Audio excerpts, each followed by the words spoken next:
반갑습니다. 송관종입니다. 자, 최근에 시장이 약간 버벅거리는 움직임이 나오는데 일단 다음 주를 기점으로 해서 중요한 변곡점이 나오기 때문에 이 방송을 잘 청취하셔서 좋은 전략을 짜시기 바랍니다. 자, 그럼 본격적으로 시작을 해보도록 하죠. 자, 먼저 글로벌 그리고 국내 시황을 살펴보도록 하겠습니다. 자, 이번 주 시장을 빛낸 화제의 인물 애플의 팀 쿡입니다. 자, 목요일 미국 증시의 움직임을 보면 햄버거를 먹은 느낌, 그러니까 뭔가 맛있게 먹었는데 느끼한 그런 느낌 있잖아요. 자, 그런 것처럼 이번 주 목요일 날은 애플이 약간 지수를 좀 끌어올리는 그런 움직임이 나왔습니다. 그런데 암이 시간에서 급락을 하면서 반도체 관련주의 투심을 악화시키는 그런 움직임이 나왔죠. 그래서 지수는 올라갔는데 왠지 주도주가 좀 죽어 있고 약간 뭔가 뜨뜻미지근한 그런 장세가 전개되고 있는데, 자, 이렇게 암이 왜 반도체 관련주를 급락을 시켰을까요? 일단 암이 시간에서 급락을 했고 좀 올라오는 그런 움직임이 나왔는데 기대감이 너무 컸어요. AI에 대한 기대감이 너무 컸고 그동안 너무 많이 올랐기 때문에 약간 쉬어가는 그런 움직임이다.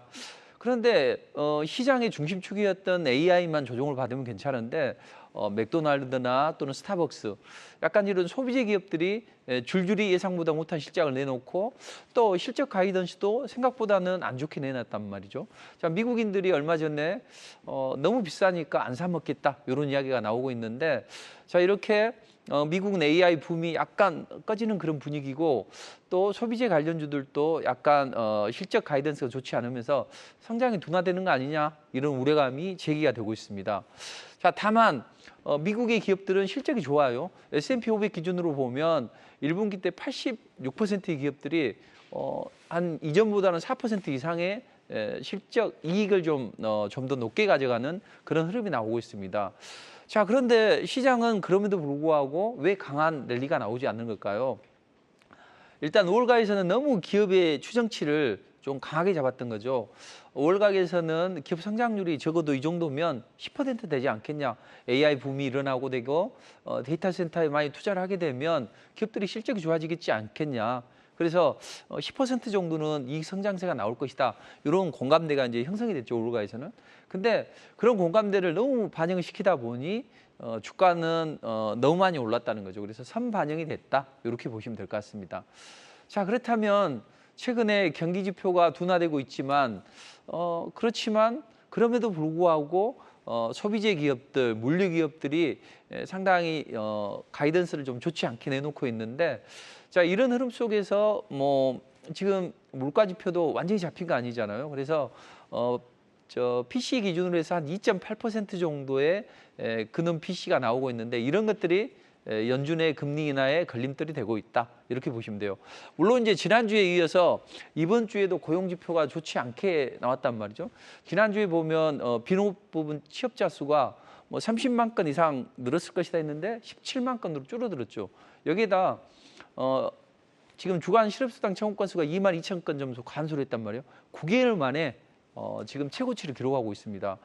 자, 그렇다면 고용 지표가 약간 둔화되고 있는데 이렇게 되면 연준 위원들이 금리 인하에 서둘러야 되는 거 아니냐 이런 이야기가 나오고 있긴 한데 아직은 연준 위원들의 마음을 돌려 세우기에는 아직은 고용 지표가 조금 살펴봐야 될 게 있다. 왜냐하면 이번에 발표된 그 신규 실업수당 청구 건수는 최근에 그 흐름이 좋지 않다고요. 근데 신규 실업수당 청구 건수가 많이 늘어나는 쪽을 보면 뭐 뉴욕이나 아니면 저 서구 쪽에서 캘리포니아 쪽에서 많이 늘어났다는 거죠. 근데 지금 뉴욕이나 캘리포니아는 민주당 의원들이 지금 장악을 하고 있는 그런 지역이란 말이죠. 그렇다면 지난주에 비농업 부분 취업자 수가 30만 건에서 17만 건으로 줄었어.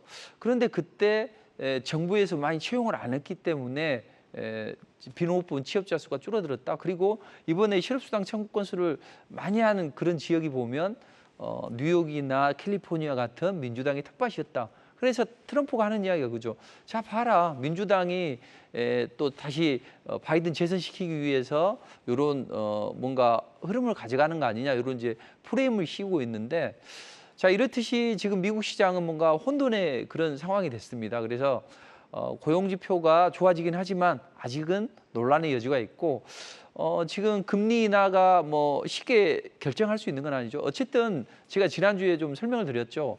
파월은 원래 그 공화당의 어떤 그 트럼프의 선임에 의해서 됐었는데 다시 재선이 되는 것은 이제 바이든이 재선을 시켰단 말이에요, 유임을.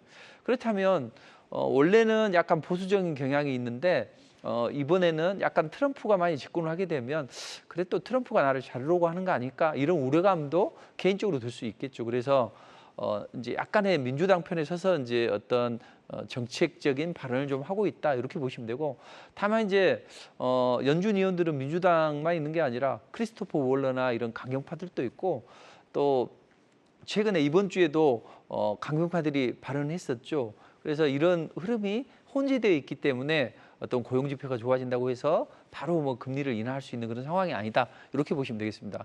자, 그래서 이번 주는 애플이 살렸고 다만 AI나 또는 고용에 대한 그 흐름은 약간 탄력이 둔화됐다. 자, 그렇다면 다음 주 미국 시장 어떤 흐름이 나올까요? 자, 제가 지난주에 이런 말씀 드렸을 겁니다. 자, 다음 주에는 이제 지난주 기준으로 보면 다음 주에는 경기 지표 발표가 없어요. 그리고 중요한 기업들이 실적 발표가 없습니다. 당연히 연준 위원들의 발언에 의해서 움직일 텐데 주 초에는 상승세를 약간 유지하겠지만 고용 지표에 대한 기대감 때문에 그렇지만 주 중반이 되면 연준 매파들이 득세를 하기 때문에 약간 눌러줄 수 있다. 그래서 약간 윗부분에서 박스권 등락이 나올 수 있다고 말씀드렸죠. 대신 중요하게 생각해야 될 게 이 흘러내린 고점을 여기에서 버벅거리느냐 아니면 이 16,500포인트를 넘어서서 돌파되고 나서 눌러주느냐 이런 적이 시장의 관건인데 아주 강하지는 않아요. 만약 정말 강했다면 16,500포인트로 돌파하는 그런 움직임이 나왔겠죠. 자, 그렇다면 다음 주 미국 시장 어떻게 전개될까요? 다음 주에는 중요한 경기지표 발표가 있단 말이에요. 먼저 PPI가 포문을 엽니다. CPI 그리고 같은 날 소비 판매가 발표가 되고 산업 생산까지 발표가 됩니다. 자, 변동성을 많이 키울 수 있는 그런 물가 지표가 많이 발표가 됩니다.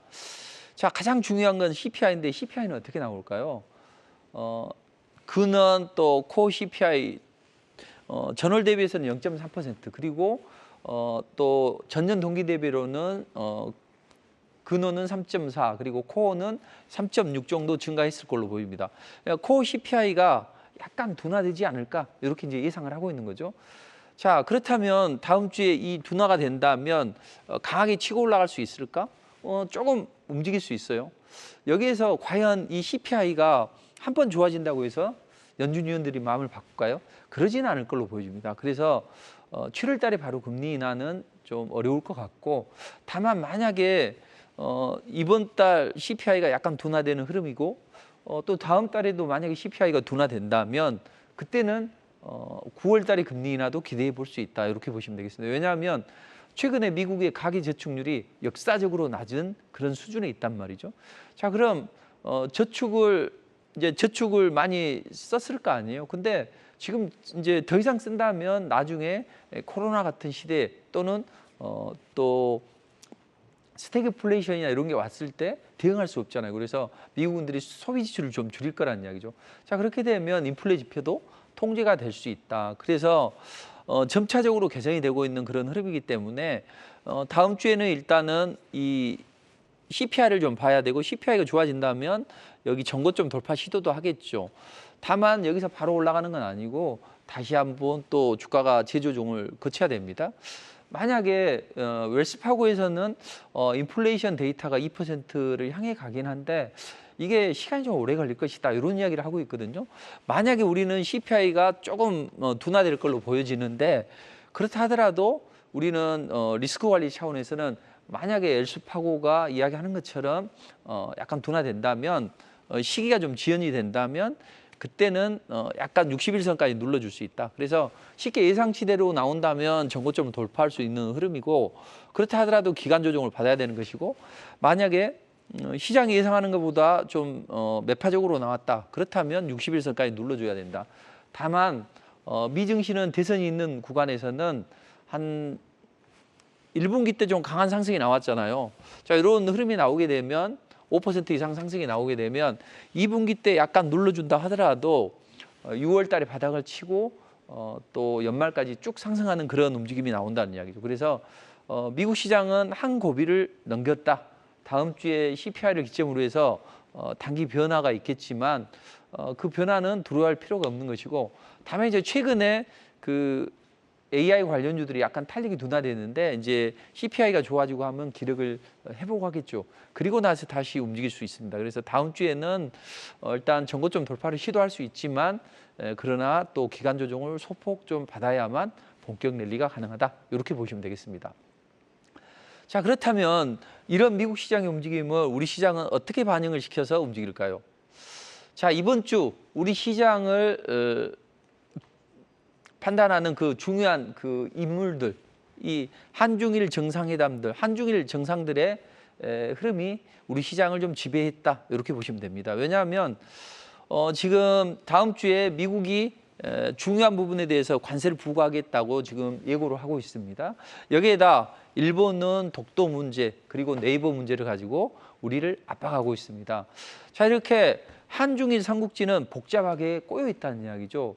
자, 이런 상황에서 다음 주 월요일 날 조태열 외무장관이 중국을 방문하게 됩니다. 왕이를 만나서 야, 우리 시진핑 주석하고 또 윤 대통령하고 둘이 만나게 좀 해주면 좋지 않겠냐? 이런 이야기를 하겠죠. 만약에 이번에 정상회담이 진행이 되게 되면 얽혔던 한중일 관계가 풀리면서 우리 시장이 조금 더 모멘텀을 받을 수 있다. 이렇게 보시면 됩니다. 왜냐하면 우리나라는 중국이나 일본에 상당히 좀 밀접한 영향을 가지고 있죠. 특히 중국의 의존도는 한 30% 이상이란 말이죠, 경제가.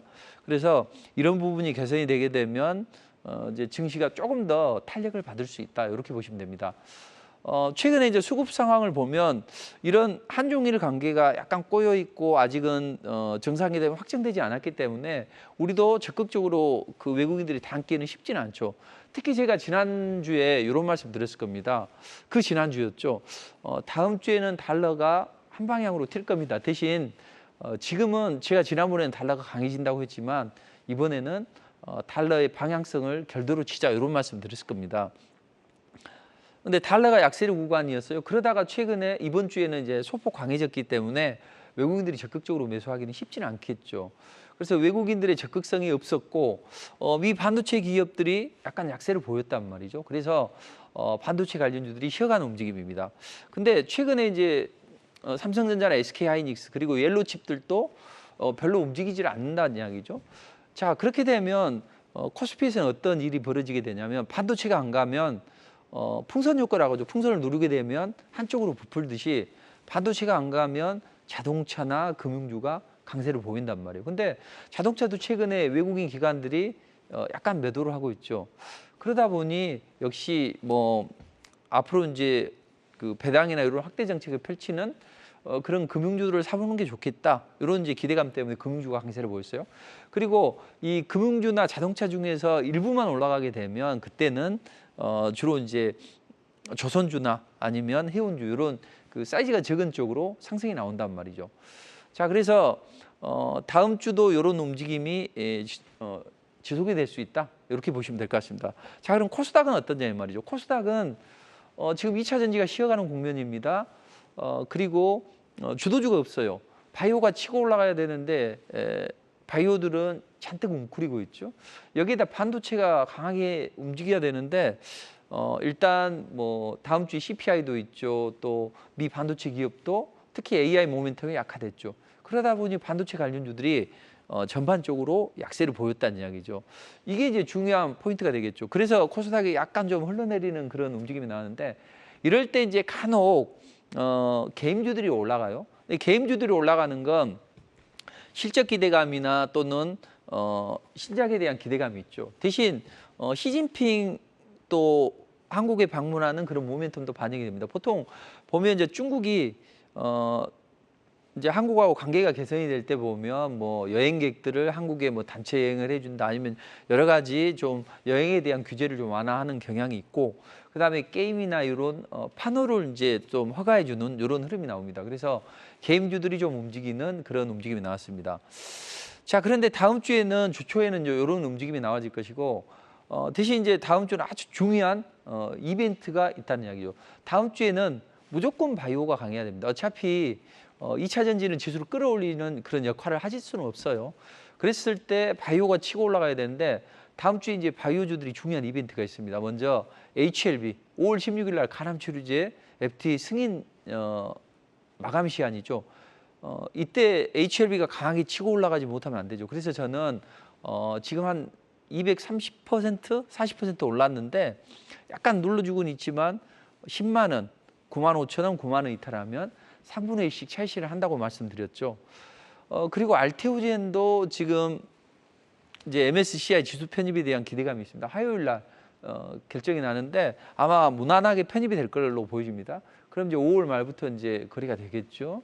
자, 그런데 이 바이오주들은 이제 서로 너무 많이 올랐기 때문에 눈치를 봐요. 그러니까 평소 같으면 강력한 탄력을 받을 수 있는데 못 올라가는 이유는 이제 너무 많이 올랐기 때문에 좀 걱정스러운 거죠. 누군가 뭔가 좀 확실치가 않는 불확실성이 내포되어 있는데 여기서 내가 적극적으로 주가를 올라갈 거라고 사기가 좀 까다로운 거죠. 기관 외국인들도. 그러다 보니 이제 안 올라가는데 그래서 340% 올라갔던 뭐 알테오젠도 저는 약간 또 빨리 안 움직이면 좀 일부 차익실을 좀 병행하려고 하고 있습니다. 그래서 다음 주는 바이오주들의 움직임이 아주 중요하다 이렇게 보시면 됩니다.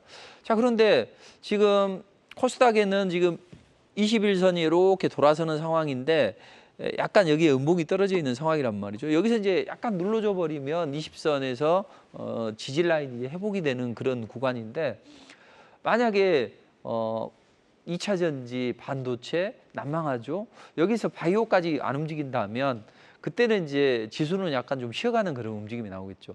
자, 지수가 쉬어가는 움직임이 나오게 되면 테마주들이 잘 움직인단 말이에요. 그래서 테마주들의 움직임이 조금 더 개선이 될 수 있다 이렇게 보시면 되겠습니다. 자, 그렇다면 테마주들은 어떤 종목이 움직일까요? 일단은 한중일 정상회담에 대한 기대감 때문에 화장품 관련주들이 잘 움직이겠죠. 그래서 화장품 관련주들이 그동안 좋지 않았는데 이제 저가 매수가 들어오면서 상승이 나오고 있습니다. 근데 그동안 소외됐던 화장품 관련주들이 좀 움직임이 나온다는 이야기죠. 그러니까 그 화장품 관련주들은 기존에 좀 소외됐던 종목이 나왔는데 이제부터는 전통적인 뭐 한국 화장품이나 또는 코리아나 이런 종목들이 움직임이 나오겠죠. 그래서 저는 다음 주에는 이제 화장품 관련주들이 일부 스타트를 했는데 추가로 상승을 시도하는 그런 움직임이 나올 것이다 이렇게 보시면 될 것 같고 AI 붐 이게 분명히 노이즈는 있습니다. 다만 AI 붐으로 인해서 데이터 센터를 많이 설립을 하게 되고 데이터 센터에 들어가는 이제 전선이 많이 부족하게 되겠죠. 그리고 또 뭐 해저 케이블이나 이런 인프라 투자를 하게 되기 때문에 전선 관련주들이 폭발적인 움직임이 나오는데 이게 이제 순환매가 나온단 말이에요. 근데 순환매 흐름을 보면 처음에 전선주가 움직입니다. 뭐 가장 이제 잘 움직이는 게 대원전선, 대한전선 이런 종목들이 움직이고 나머지 전선주들이 따라 움직여요. 그 다음에 움직이는 게 그 구리 관련주입니다. 전통적인 구리 관련주도 이구산업 뭐 이런 종목들이 이제 강하게 움직여야 되는 그런 국면이고 그 다음에 이제 움직여주면 저 뒤에 메탈이 붙습니다. 뭐 KBI 메탈이나 이런 메탈이 붙고 그 다음에도 이제 구리 관련 순환매가 돈 다음에는 구리 대체제조 이런 종목들로 이제 상승이 나옵니다. 그리고 최근에 이제 그 테마 순환매를 보면 반도체 쪽에서는 유리기판 관련주들이 여전히 강세예요. 근데 처음에는 뭐 YC캠이나 필옵틱스나 뭐 이런 종목들이 움직였고 그 다음에는 다른 종목으로 이제 순환매가 나온다는 이야기죠. 그래서 유리기판 관련주 중에서 그동안 안 올라갔던 그런 종목들로 순환매가 나올 수 있다. 이렇게 보시면 될 것 같습니다.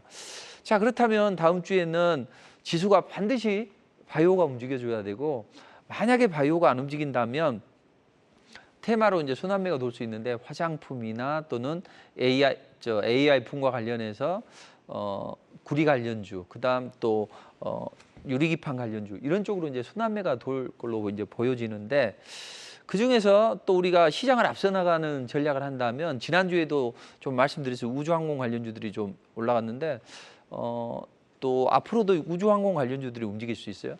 제가 작년에 이런 말씀 드렸을 겁니다. 계속해서 몇 번에 걸쳐서 아르테믹스 프로젝트 요 말씀 드렸을 거예요. 자, 그래서 아르테미스 프로젝트, 그리스 신이죠. 근데 이제 이 아르테미스 프로젝트는 뭐냐면 대중국 압박 전략이 이쪽으로 나올 수 있는 거죠. 자, 최근에 시장을 강하게 올렸던 그런 테마주들을 보면 대부분 대중국 압박 전략에서 나온다는 거죠. 첫째, 재작년 12월 달부터 시작해서 작년 초에 로봇 AI, 중국 공안이 쓰고 있는 이 선글라스, 이게 2초 만에 그 사람이 어떤 거래를 하고 또 어떤 뭐 집회에 참석하고 이런 것들을 다 할 수 있다 했죠. 그만큼 중국의 AI가 강해져서 또 로봇이 강하기 때문에 그쪽을 규제하기 위해서 그쪽 법안을 미국이 발효했고, 우리 정부는 그쪽에 정책 드라이브를 걸어서 강하게 움직였었죠. 그게 뭐 2차 전지, 반도체로 이어졌습니다. 최근에는 바이오 쪽으로도 이어지면서 바이오 관련주들이 강력한 이제 퍼포먼스를 이제 보였죠. 자, 그럼 이제 걸출한 스타타이머가 안 나타났단 말이에요, 그동안에는. 물론 그중에는 그 반도체 관련주들이 일부 상승을 하기도 했지만 그래도 걸출한 대중국 압박 전략으로 올라가는 섹터는 좀 적었다. 그쪽이 어디가 될 수 있냐? 바로 아르테미스 프로젝트가 된다. 아르테미스 프로젝트는 뭐예요? 인류의 달 탐사 프로젝트죠. 자, 중국이 이 러시아와 더불어서 우주항공 쪽에 드라이브를 걸게 되고 상당히 좀 강력한 퍼포먼스를 보이게 됩니다. 그래서 미국은 가만 놔두면 안 되겠다. 지금 달에는 무한한 그 자원이 내재되어 있단 말이에요. 그래서 무한한 자본이 내재되어 있고 그걸 선점하느냐, 누가 선점하느냐, 이게 관건인데 미국 혼자 러시아나 중국을 대응하기는 어렵다. 좋아, 그럼 우리 규합을 해보자 해서 미국을 중심으로 해서 달 탐사 프로젝트라는 게, 그게 아르테미스 이제 프로젝트란 말이죠. 자, 근데 이제 한국도 동참해 있는데 이쪽에 우리가 강점을 가질 수 있는 분야가 작년에서부터 말씀드렸고, 대중국 압박 전략의 일환으로 이 아르테미스가 생겼다. 그리고 한국에서도 우리 한국판 나사 우주항공청이 27일 날 사청에서 개청을 하게 됩니다. 자, 이때 맞춰서 민간 이 위성도 발사를 한단 말이에요. 그래서 여러 가지 민간 위성이 발사를 하기 때문에 우리는 이런 우주항공 관련주의 움직임을 잘 봐야 된다. 그래서 페리지 에어로스페이스가 5월 27일 날 그 개청과 더불어서 이제 발사를 하게 되는데, 그와 관련해서 이제 미리 우주항공 관련주들을 움직이겠죠. 그래서 우주항공 관련주는 그 중에서 어떤 종목이 움직일까요? 기존에 잘 움직였던 우주항공 관련주들도 잘 움직였죠. 그렇지만 새로운 섹터를 봐야 된단 말이에요. 자, 그럼 새로운 섹터는 미국의 정책, 또 우리 정부의 어떤 예산, 이런 것과 밀접한 관련이 있습니다. 자, 미국이 아르테미스 프로젝트로 진행을 하면서 자, 아르테미스 2에 큐브 위성을 실어보겠다. 좋아, 그럼 각국이 아르테미스 2에 큐브 위성을 실어보자, 그런 제안을 했었고, 각국은 좋아, 우리 동참할게, 이렇게 했는데 우리 정부는 참석을 못했단 말이죠. 왜 그렇습니까? 예산이 딸려서 그래요. 미리 예산은 좀 요청을 했는데 국회에서 이게 계류가 됐단 말이죠. 그래서 지금 이게 안 됐는데 이제 우주항공청도 발족을 하게 되고 또 아르테미스 프로젝트도 가속화가 된단 말이에요. 그럼 우리 정부에서는 우리가 우주항공 쪽에 지쳐서는 안 되겠다. 가진 노력을 하고 있지만 예산은 부족하단 말이죠. 그래서 그 큐브 위성이 뭐냐면 가로 세로 10cm 정육면체의 조그만 영상을 이제 큐브 위성이라고 해요. 그래서 이런 초소형 위성들이 앞으로 강점을 가질 수 있다. 그리고 우리도 이런 쪽에 드라이브를 걸 수 있다는 거죠. 마침 이제 우주항공청 개청하는 날에 맞춰서 민간에 그게 하늘로 쏘아지게 되기 때문에 우리는 초소형 위성 관련주를 잘 봐야 될 걸로 보여집니다. 그래서 다음 주에는 정리를 해보면 EPR 발표로 인해서 중요한 시장의 변곡점이 나올 것이고, 그러나 너무 걱정하지 마라. 예상보다 안 좋은 것은 우리가 대응을 하면 되는 것이고, 잘 움직여준다면 편안하게 보면 되겠죠. 대신 우리 시장은 주도주가 좀 약해졌다. 그 틈바구니 쪽에서 소외됐던 뭐 은행주들 그리고 개인주들이 치고 올라가는데 은행주들은 좋아요. 추가 상승이 나올 수 있다고 계속 말씀드리고 있죠. 다만 그게 이제 적극적으로 공략을 하기는 쉽지는 않죠. 그런 이제 지수의 움직임이고, 다음 주에는 바이오가 아주 잘 움직여줘야 되는 그런 절체절명의 시기인데 만약에 시장의 움직임이 너무 많이 올랐기 때문에 여의치 않다면 이런 테마주들 어떤 일정이나 아니면 대중국 압박 전략에 따른 테마주들의 움직임을 잘 살펴봐야 된다. 이렇게 보시면 되겠습니다. 자, 그러면 상당히 시장이 어렵습니다. 한 달 내내 시장이 조정을 받았단 말이요. 그래서 우리는 다음 주에 이제 유망 테마, 유망 섹터를 좀 봐야 되는데 지난주에 제가 지니언스가 그 보안 프로 컨퍼런스에 참여한다 해서 양봉을 한 2개, 하나 장대 양봉을 세우고 조금 올라가는 그런 흐름이 나왔고 또 애플이 AI 기능 탁지한다 이런 것 때문에 애플 관련주 BH나 뭐 LG이노텍 이런 종목들이 움직였단 말이에요. 다음 주에는 이제 이러한 이벤트가 있습니다. 월요일 날은 칠레 리튬 입찰에 민간 합동 사업 조사단이 파견이 돼요. 여기서 이제 뭐 효성중공업이나 LS 인터내셔널 이런 종목들이 한 번씩 이제 움직이려고 시도를 하겠죠. 그리고 화요일 날 MSCI 분기 리뷰가 있는데 여기에 뭐 이런 종목들이 아마 편입이 예상이 됩니다. 다만 이제 알테오제는 너무 많이 올랐기 때문에 잘 안 오는데 다음 주도 안 오르게 되면 약간 쉬어갈 수 있기 때문에 저는 일부를 차익 실현한다고 이제 말씀드렸죠. 그리고 화요일부터는 이제 그 AI나 챗 GPT 그리고 5G나 아니면 클라우드 관련주들의 움직임을 잘 봐야 됩니다. 왜냐하면 화요일 날 구글이 지금 연례 개발자 행사를 지금 진행을 하고 있고 마이크로소프트 CEO 서밋도 열리게 되죠. 그 다음날 아마존 웹 서비스 서밋도 개최하게 됩니다. 그래서 다음 주에는 AI, 챗 GPT 이런 종목들이나 또는 클라우드 관련주들, 5G 또 이런 종목들의 움직임을 잘 봐야 되고 앞으로 이제 예정이 되어 있는 우주항공청 개천과 관련해서 민간 위성이 발사가 된다. 그로 인해서 초소형 위성이나 이런 종목들의 움직임을 잘 봐야 된다는 거죠. 자, 그렇다면 지금 한 달 내내 시장이 하락을 하고 있습니다. 사실 이제 저도 고객들을 많이 응대하는데 대체적으로 저는 거의 매일 잘해요. 근데 간혹 이제 했는데 약하게 올라가거나 또 미처 이제 차익 실현을 못하는 그런 이제 고객들이 있을 때는 저도 이제 우스갯소리로 썰렁하다 간혹은 그런 날이 있어요. 저도 아무리 잘해도 정말로 제가 잘 시장에 대응해 드리지만 그래도 제가 신은 아니기 때문에 잘 안 될 때가 있더라고요. 근데 그때 투자자들은 약간 썰렁해요. 그런데 좀 마음이 아파죠. 저는 매일 잘하고 싶은데 단 하루라도 안 올라가면. 근데 한 달 내내 조정을 받았는데 오죽하겠습니까? 개인 투자자분들. 그래서 개인 투자자분들이 상당히 좀 어렵더라. 다만 이런 시장 하에서도 돈을 버는 분들은 분명히 생기고 돈을 우리가 상상하는 것 이상으로 많이 번 분들이 있다는 이야기죠. 자, 그분들은 어떤 매매를 할까요? 그런 실전 매매에 대해서 팁을 좀 드리도록 하겠습니다. 자, 투자자는 정말로 크게 먹고 매일 먹고 싶어 해요. 그래서 제가 오죽했으면 투트랙 전략으로 가자. 매일 먹고 크게 한 방 먹자. 이때 제가 대한민국에서 고객이 가장 많고 또 제일 또 고객 만족도도 1인 이유가 뭐냐면 제가 이걸 하기 때문에 옛날에는 한 방 크게 먹자 제가 정말 잘하거든요. 그래서 뭐 1000%, 1500% 이런 종목들도 많이 발굴해서 멋진 수익을 제시해 드렸는데 이건 여전히 잘한단 말이에요. 근데 이 투자자들은 매일 먹고 싶어요. 그래서 저는 매일 먹고 크게 한 방 먹자. 근데 이제 그 매일 먹는 것은 이슈와 재료를 머금어야 돼요. 그래서 이런 종목들을 매매해야 되는데 저는 이제 증권사 리포트처럼 방정한 양식으로 이제 리포트를 써드려요. 그래서 뭐 HLB 326, 또 알테오젠 424, 아까 제가 잠깐 착각을 했네요. 300%, 400% 이런 것들은 끝까지 들고 가야 돼요. 왜냐하면 처음에는 저점을 높이다가 마지막에 스퍼트를 하기 때문에 강력한 수익은 여기서 나옵니다. 근데 바닥에서 샀다면 폭발적인 수익률이 나오지만 여기서 여기까지 급등 구간이라고 하더라도 실제 먹을 건 좀 적단 말이죠.